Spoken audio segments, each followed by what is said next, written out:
Please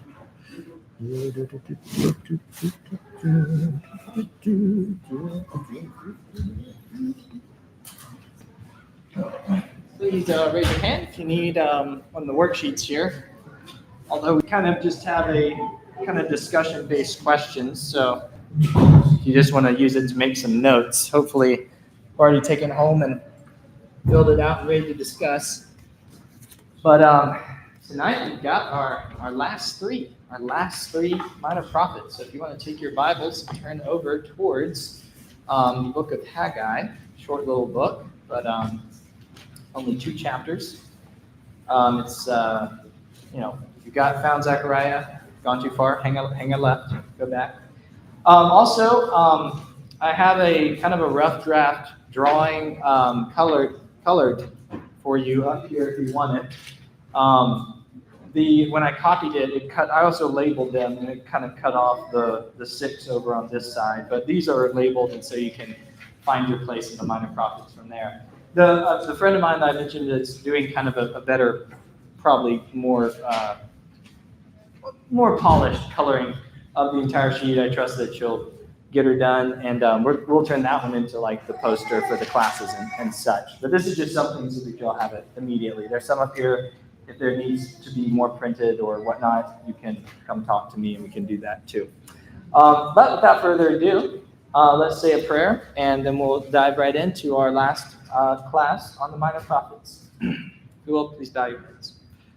God, our Father in heaven, thank you so much for this time and this place that we've been able to gather together at this moment and to hear your words.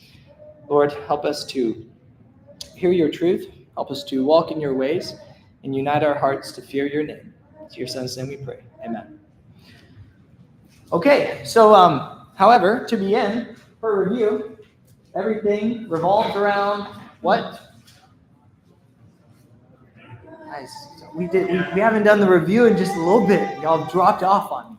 So it is all the long prophets hinges on.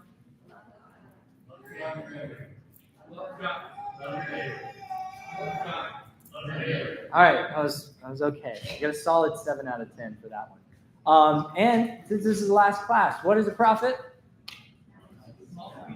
Mouthpiece of God. They're also provoking people to adhere more closely to what thing? The covenant. And then to summarize the message in a little slogan, you might say, is to do what? Obey God right now. And then our other little premise is the book of Kings is what type of book? The prophetic book, and why? It's giving us the history from God's perspective. It's history, but it's more than history. It's giving us commentary. It's giving us patterns of behavior that will train us how to avoid the same pitfalls and walk in the way of Yahweh. Okay, and then all of it hinges on love of God, love of neighbor. The inverse of that cycle is what's the inverse of love of God? Idolatry. And the inverse of love of neighbor is social injustice. Specifically against what major 3 groups?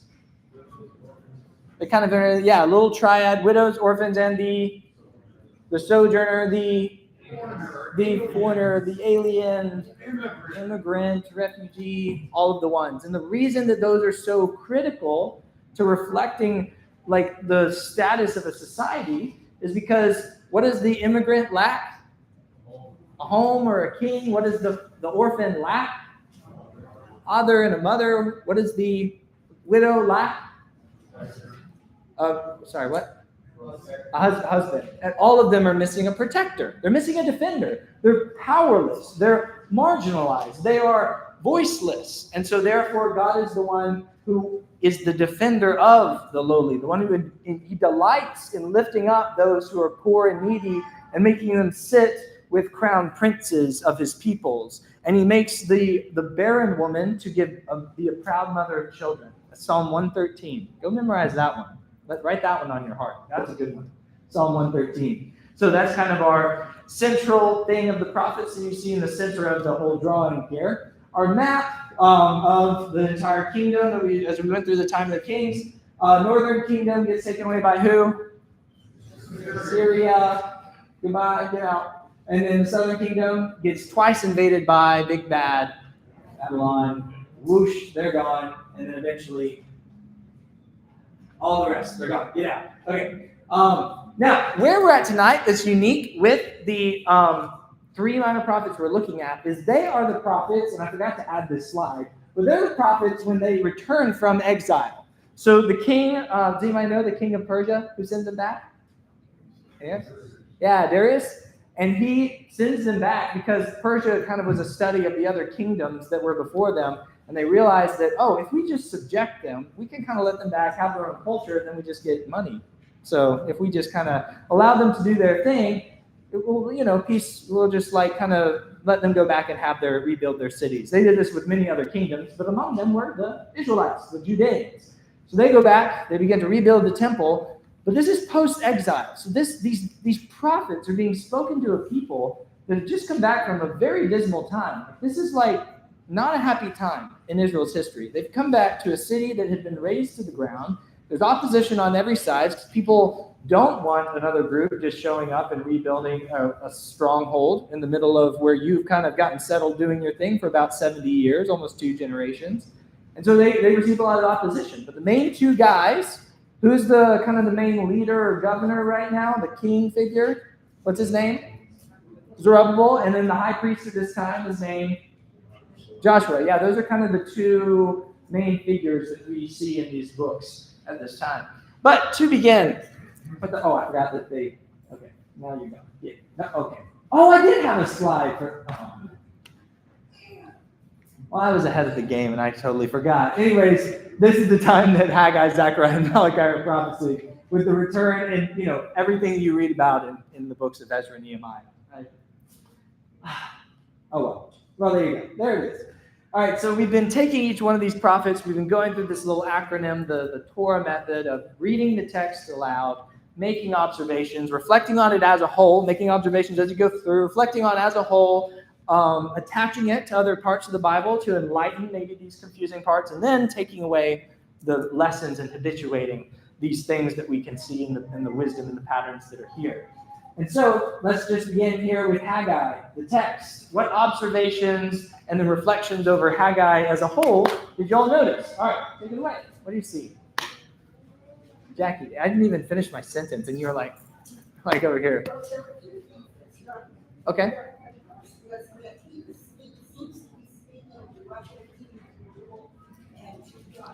Mm-hmm. So it doesn't seem like he was telling the people this. He's sort of looking at the them and telling people. Yeah, almost like a little bit of a mediation of like a hierarchy. So you said 2 things? The other thing was, because I did that wrong also, was that it's specific about the date. Oh, like when it's being written. Yeah.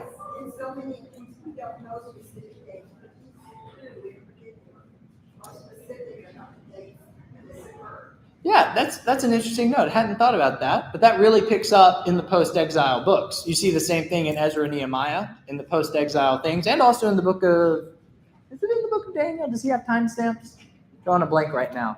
But you kind of see it start with Ezekiel, who's one of the final major prophets. He says in this year of this time, of this king of Babylon or whatnot. And so maybe that's kind of a pattern that got picked up from there. But they're it's almost like they are, Ezra and Nehemiah really reads like a journal entry. Like you have the date of the journal entry and everything that these people did and who was there for that. And I haven't really thought about that with these prophets, but you're right. It happens in Haggai and in Zechariah, who really were both speaking at the time of Ezra and Nehemiah. So that's interesting. I wonder if you could kind of line it up in the book of Ezra and Nehemiah. That'd be a fun project. There's you a Bible study to do on your own time and bring back your notes. What else? Anything else? Yeah. They come back and they wind up doing the same old stupid stuff. Yeah. I mean, they came back instead of building God's house and that, they took care of their personal affairs, which was a priority. And again, God made himself for it. Yeah. It's like that thing of loving God has to come first, and then you can know how to properly love other things. It's not the absence of responsibility or taking care of those other things, but when you don't have Yahweh at the most high position, it starts to fall apart. And that's what you see happening in the book of Haggai. Is like they don't have enough to drink, but they're like still thirsty. They eat and they're still hungry. They clothe and they're still cold. And he's like, look, just put the first things first. And there's this phrase that shows up multiple times that was one of the ones that I wanted to highlight especially. So it's like one of the things that Haggai is saying on the little drawing is set your heart to consider your ways. Like set your heart to consider your ways. It's repeated like 3 or 4 times in just 2 chapters. It's like check your heart check. So what he's asking me to do. It might show up differently, the phrase. Someone look for me down at verse. Oh, I know I've underlined it here somewhere. Oh wait, I have it on the notes here. Okay, so yeah, 5 through 7. Look at specifically, yeah, thank you. Verse 7. Thus says Yahweh of hosts, set your heart to consider your ways. Does anyone else have anything different? Any other variation there? Or does everyone have set your heart to consider your ways? Think carefully. Think what? Carefully. Think carefully. Oh, nice. Very good. I think my ESV had a different translation of it, maybe. I don't know. But anyways, good stuff. But yeah, this is the same habits. They're falling into the same pitfalls as the generations before them. And so good note. I'll maybe come back to that on the habituate. What else? Any other takeaways or notes from Haggai? Yeah. Oh,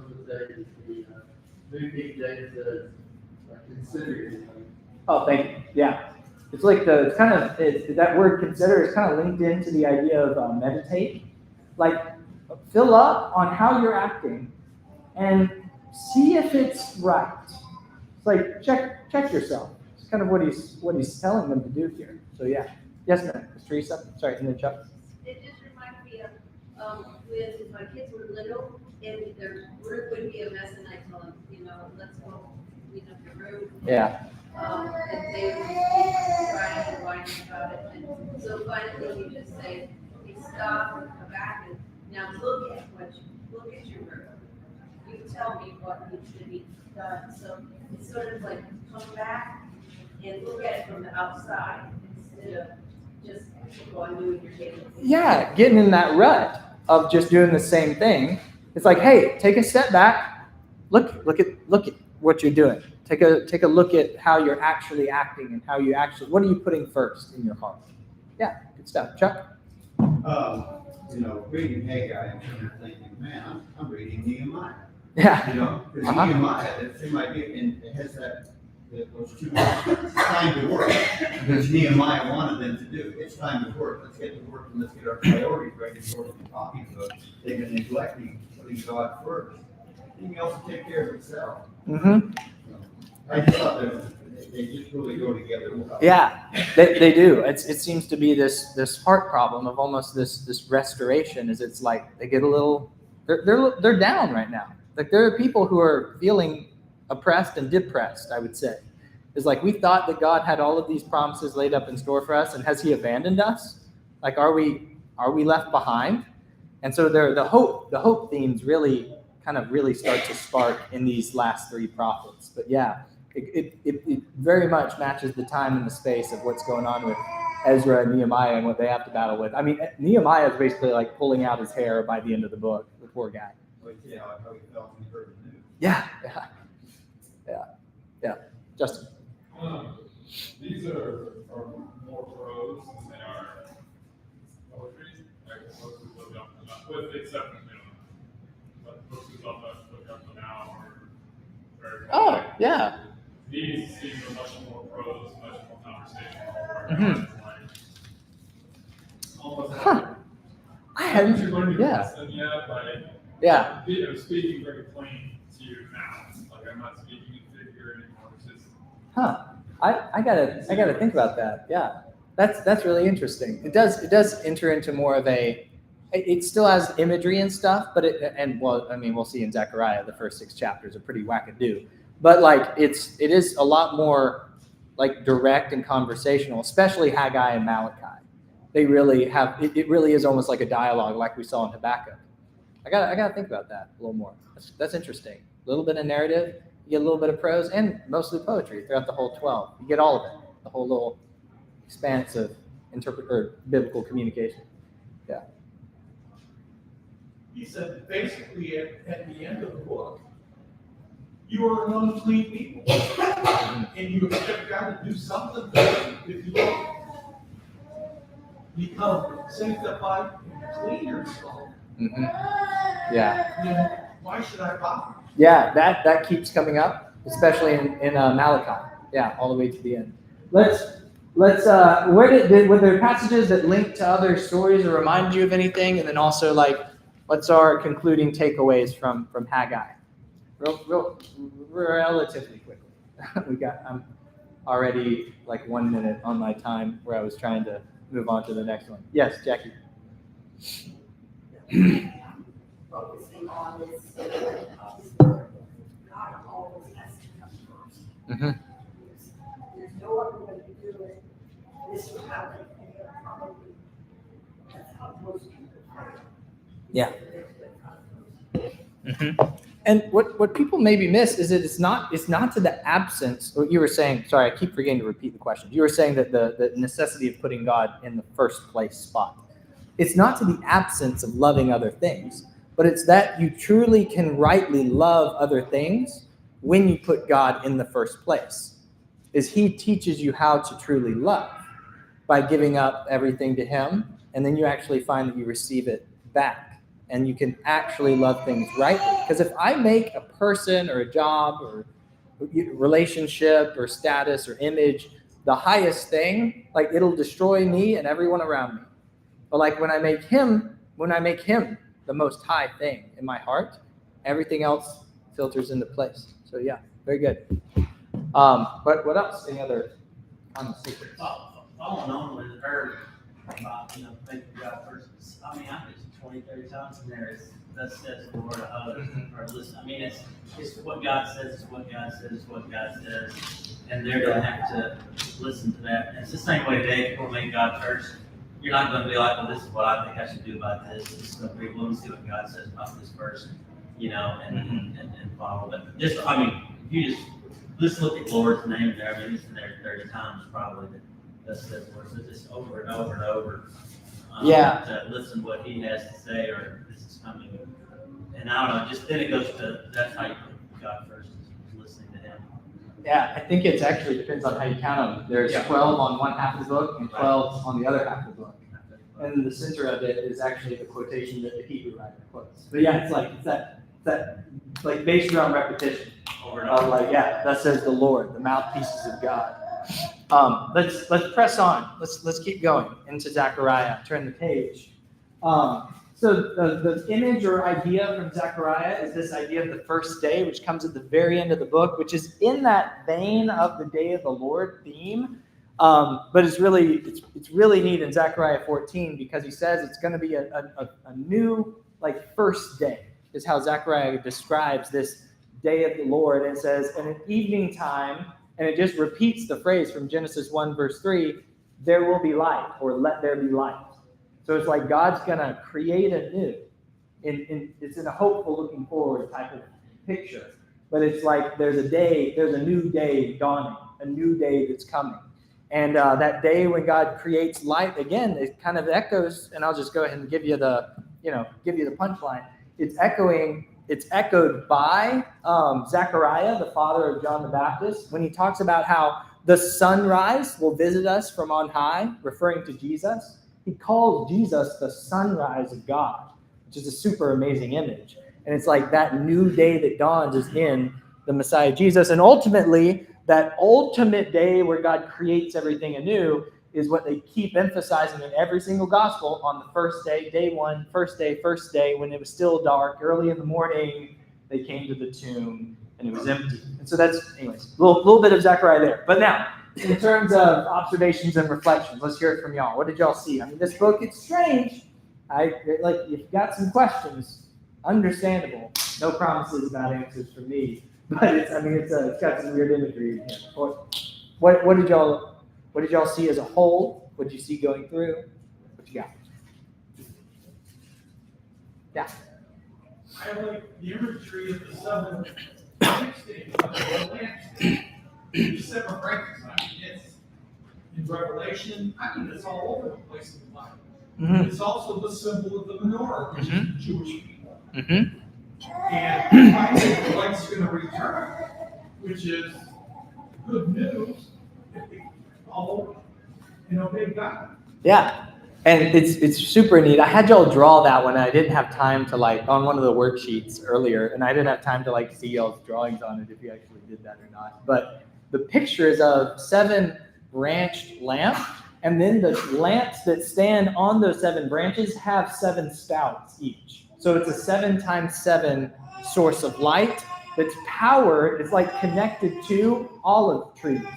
So it's it has perpetual olive oil feeding those lamps. So it's a 7 times 7 source of eternal light, is this image that's being communicated there. It's a promise that, and what's going to happen is there's going to be emergence of the 2 people who are in the leading roles at that time. Which, who are the 2 guys that are leading the people of Israel right now? Who? Zerubbabel. And what was Zerubbabel? He was a ruler. Yeah. And then the other one was who? Joshua. He was a high priest. And so the picture is that those 2 roles are going to somehow overlap in a figure that's going to be a source of 7 times 7 light. And you're like, wonder what's going on here. Zechariah has some of the favorite passages of the New Testament books to reference Jesus. Y'all could probably help me list some, but I'll just give them to you. They will look on him whom they had pierced. That comes from Zechariah. Behold, your king is coming, lowly, mounted on a donkey, on the foal of a donkey. That comes from Zechariah. I'm sorry, I saw a hand raised. Does anyone have another comment on Zechariah as a whole, or reflections on Zechariah? But yes, ma'am. Well, this is your fault that I'm starting thinking about this, but those 7, You're welcome. 7 visions. Yes. And then I noticed that 1 and 7 Mhm. the horses, 2 and 6, I can't remember, but something there was similar. Anyway, you get to the middle one, and that's reflecting Jesus. Yeah, it's a picture of the Joshua, the high priest, in filthy garments, but it's he's given new ones. And it's that image. Again, what's the name Joshua in Aramaic? Anyone? Jesus. It's a high priest named Jesus has these transformed garments that then he sits with a crown forever. That's the final vision that Zechariah has. And it's there was a reason that the early disciples, they really liked Zechariah.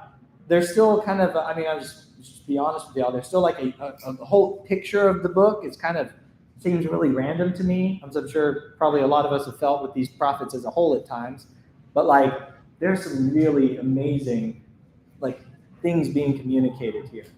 Yeah. Well, this whole thing goes back to in the beginning. Mm-hmm. Because in the center of the land is the heaven.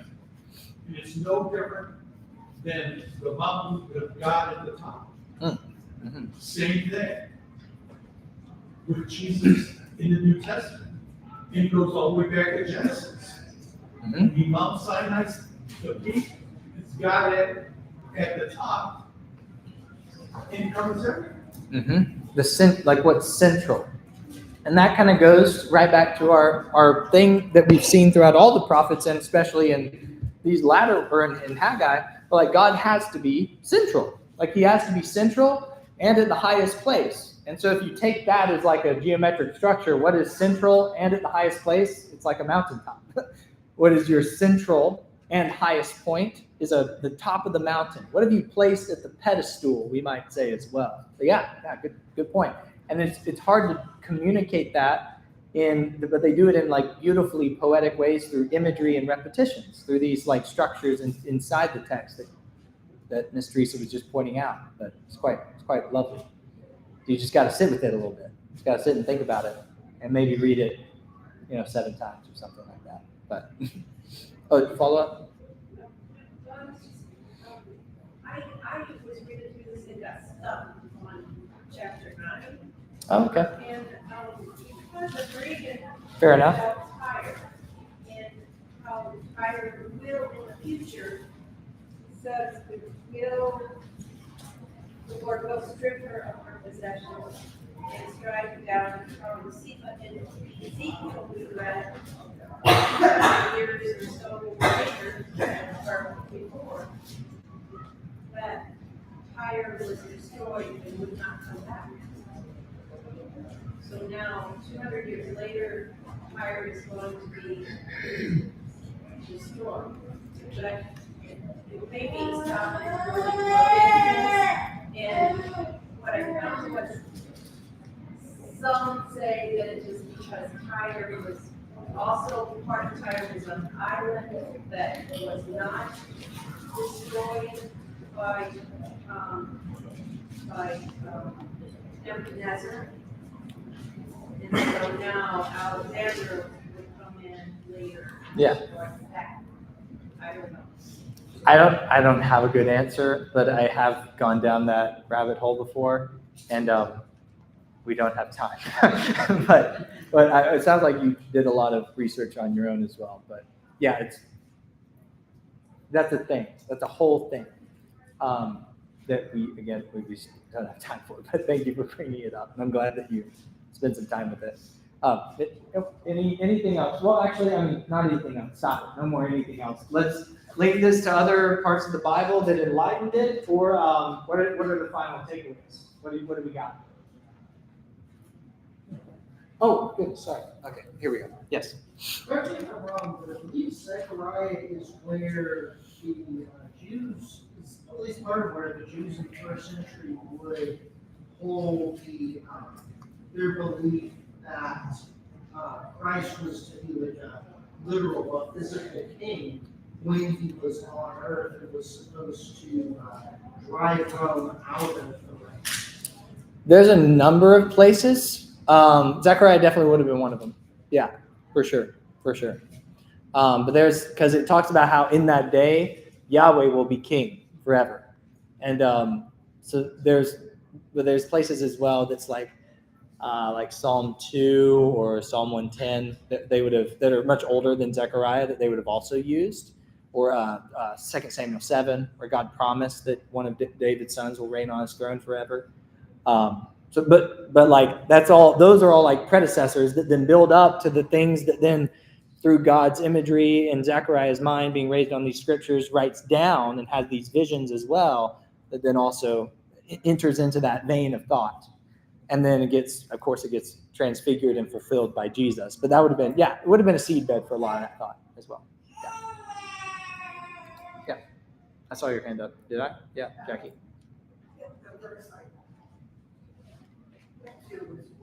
John 4:24. God is the spirit, and they that worship him must worship him in spirit and in truth. One thing the Jews were not sincere in what they were doing. They were just very lackadaisical. Yeah, I mean, if you had seen like the beauty of Jerusalem utterly wasted and razed to the ground, and then you come back and it's kind of like this podunk thrown together. I mean, it was a decent temple, but like nothing like Solomon's. It's like, are we ever going to actually see these promises fulfilled? And so you understand a motivational problem that shows up. But yeah, can't let that happen in our hearts. Never let the Bible become mundane. Like that's the most important thing.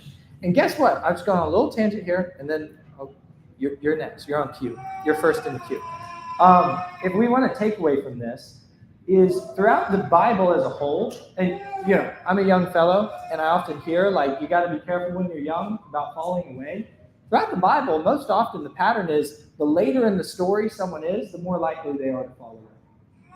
So like, take heed as you go with age. Like, don't let this become just motion work. Like young kids, our problem is we might just like get enlightened by something new and chase that shiny thing.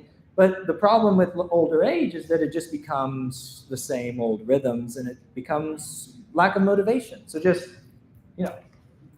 that's my little, I've had to receive it as a young guy. Now everyone that's older, you get to receive a little bit of it too. All right, the shoe's on the other foot here. First here and then here.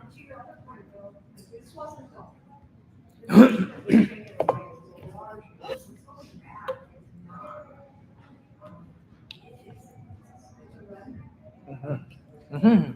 How much do they hang on to what they have? How much got passed down? I mean, I think we don't know. There's a lot we don't know. Mm-hmm. But It's like a little seed in the ground. Having a hard time coalescing together. Yeah. And that whole group was like a little seed that gets planted, and because it's faith like a mustard seed, it can, yeah. Right.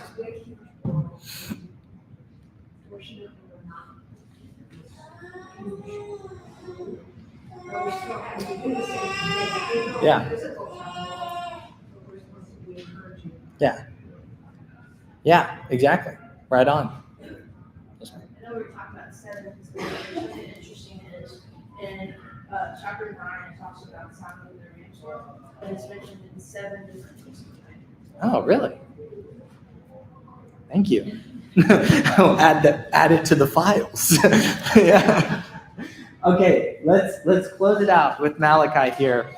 And it's not a theme or an idea or an image necessarily, but it's a character is our takeaway here, which is kind of a little variation here at the end. But Elijah, this is where that prophecy comes that Elijah will come before the day of the Lord. And so, beginning with observations and reflections, take it away. What's first? What did y'all notice within the book as a whole, as themes and as just questions or wonderings along the way?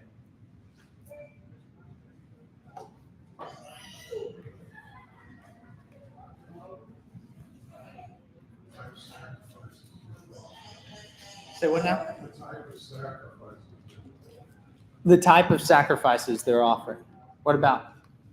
Well, instead of looking at God, we wanted to worship God, we worship God in their way.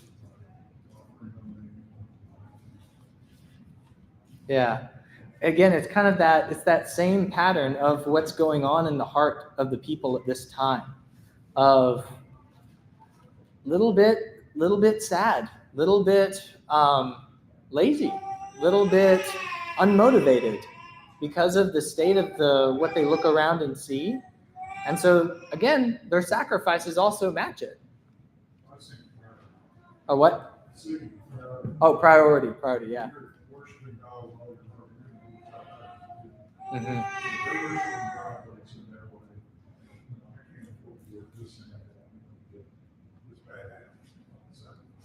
Yeah, something that's already like on its way out. Yeah.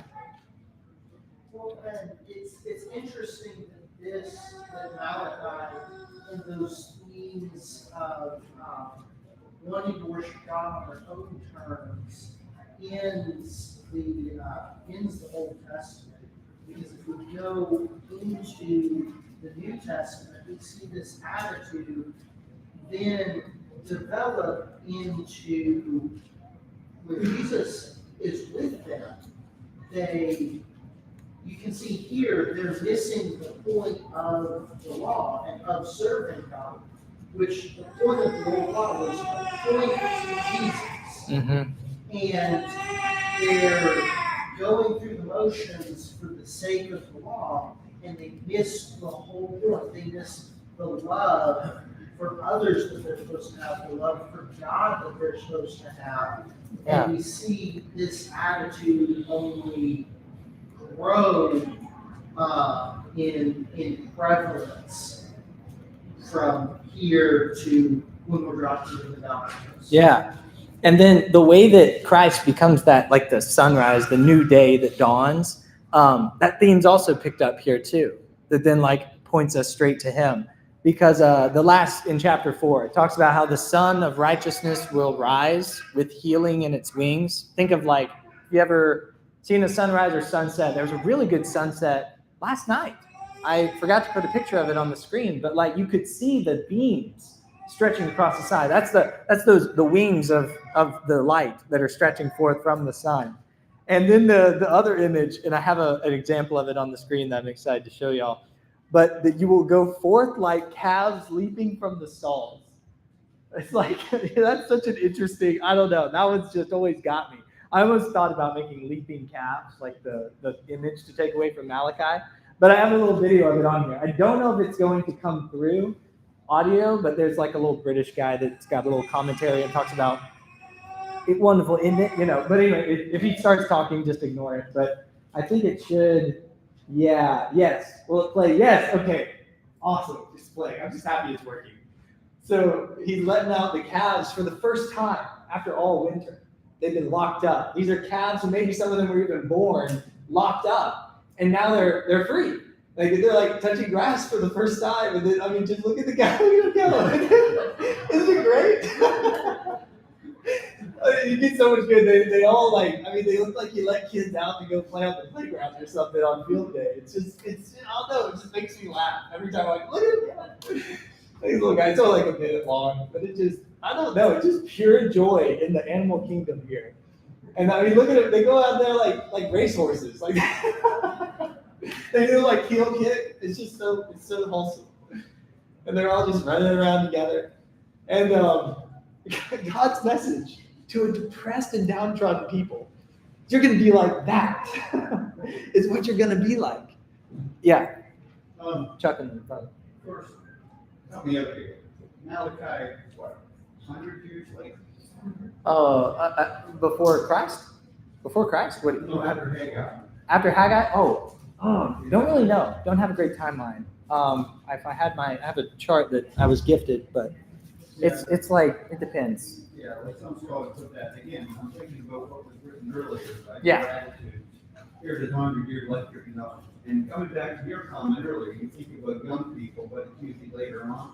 Let me just add something to that. Sometimes it's because the young ones have not been grounded. Mm-hmm. Okay? And if you're not grounded in that, you're going to eventually drift away.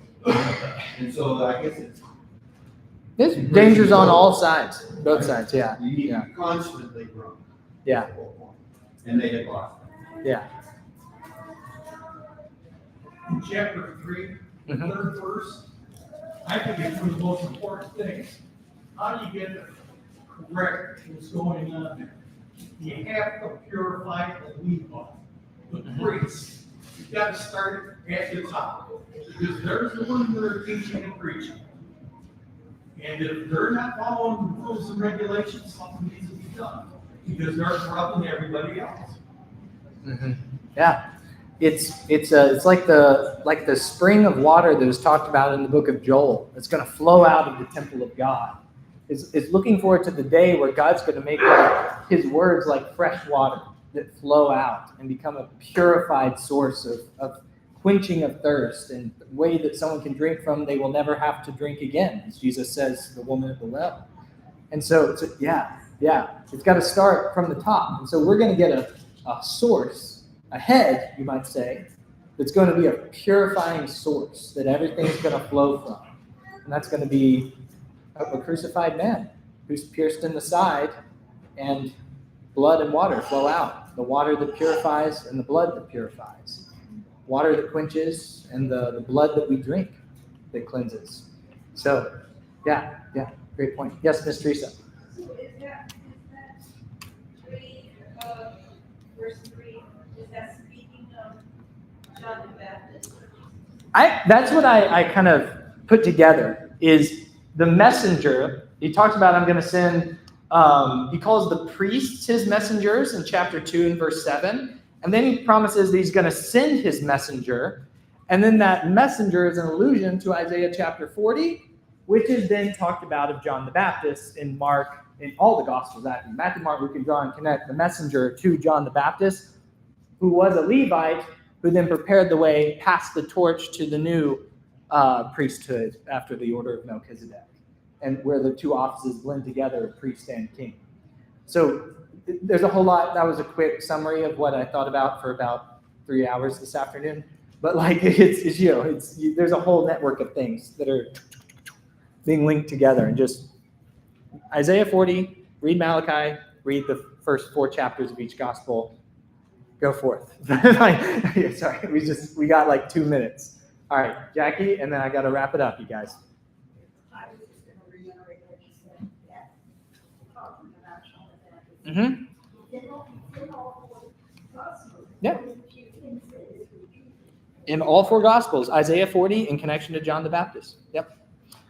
Okay, well, everyone, it's been wonderful to study this with y'all. I hope this is not seen as a catch-all of the kings and the minor prophets, but rather a mode in which you can now go forth on your own and continue to meditate and see it as a unified whole and as all of it fulfilled in Jesus and pointing to a higher love of God and love of neighbor. And dare to pray the prayer of how you might love better in your immediate surroundings. That's a very dangerous prayer. I don't have the time to talk to every one of you and find out how you could better your lives and your immediate surroundings. But guess what? We can pray, and we have a God who's with us and within us. And so pray and just listen and pay attention and pray multiple times about that. I bet you're going to start noticing some things, and it's not going to feel good. It's going to be that fire that purifies the priesthood. And guess what? Who's the priesthood? All of us. We've got to be a purified people of speech and action. And all of that begins with the one who fulfilled the love of God and love of neighbor through self-sacrifice, our Messiah Jesus, the true prophet, priest, and king. And so let's all do that too. And use the wisdom of all our family history throughout all the Bible to learn how to walk rightly. All right. Thank you, guys. Appreciate y'all.